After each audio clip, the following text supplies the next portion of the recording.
Cette enquête est un calendrier de l'Avent audio en 24 épisodes et vous écoutez l'épisode numéro 15.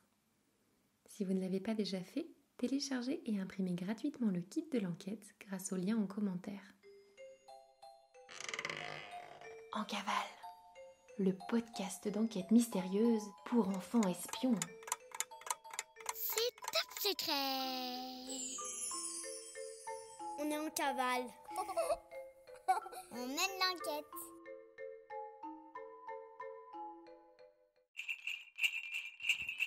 Vous cherchez du matériel d'espionnage de qualité ? À la boutique officielle du Bureau en cavale, il y a tout ce qu'il faut pour résoudre les enquêtes les plus mystérieuses de l'univers.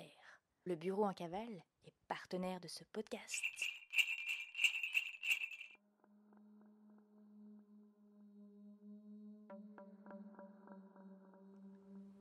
Foxtrot, nous devons absolument mettre la main sur ce Léon maintenant et retrouver le vrai Père Noël.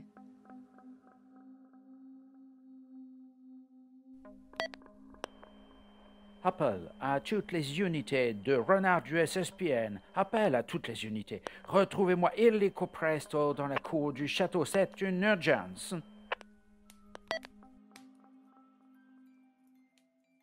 Astro et Foxtrot sont encore sous le choc de la nouvelle. Le Père Noël a un frère jumeau qui s'appelle Léon et Léon aurait pris l'identité du Père Noël pour conquérir le monde.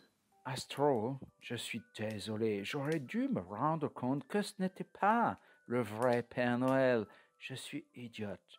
Je savais qu'il avait un frère jumeau, mais j'ignorais bien sûr qu'il vivait dans les souterrains du château pour de vrai. I'm so sorry. Allons, ce n'est pas de votre faute et ce n'est pas le moment de se laisser aller, monsieur Foxtrot. Établissons plutôt un plan d'action.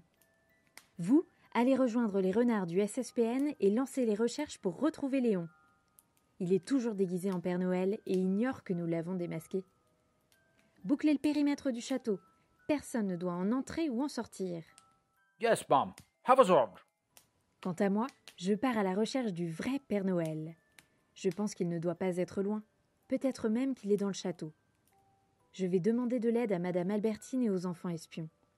Synchronisons nos montres, agent Foxtrot, et rendez-vous ici dans 2 heures précises. Astro et Foxtrot se séparent et partent chacun de leur côté accomplir leur mission.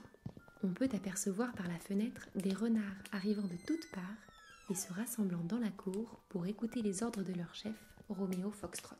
Ils sont très nombreux et avec leur instinct infaillible et leur flair hors pair, Astro ne doute pas qu'ils retrouveront très bientôt Léon. En revanche, elle s'inquiète un peu plus pour le vrai Père Noël. Où peut-il bien être ? Ma petite Astro, vous tombez bien. J'allais vous monter des tartines au gras de cerf et à la confiture d'érelle. Oui, merci, Madame Albertine, mais je n'ai vraiment pas le temps pour un goûter, là. J'ai plutôt besoin de votre aide. Vous êtes au service du Père Noël depuis de très nombreuses années, n'est-ce pas ? Vous devez bien connaître le frère jumeau du Père Noël, alors. Écoutez-moi, c'est très important. J'ai besoin que vous me racontiez tout ce que vous savez à son sujet. Absolument tout. Qu'est-ce qu'il a encore fait, ce petit garnement ? Ah, ce n'était pas un mauvais garçon, vous savez. Ça n'a pas toujours été facile pour lui. Oh, attendez. Si je me lance dans l'histoire de Noël et Léon, je vais avoir besoin d'un petit remontant. Accrochez-vous, ma petite Astro, car c'est une longue histoire.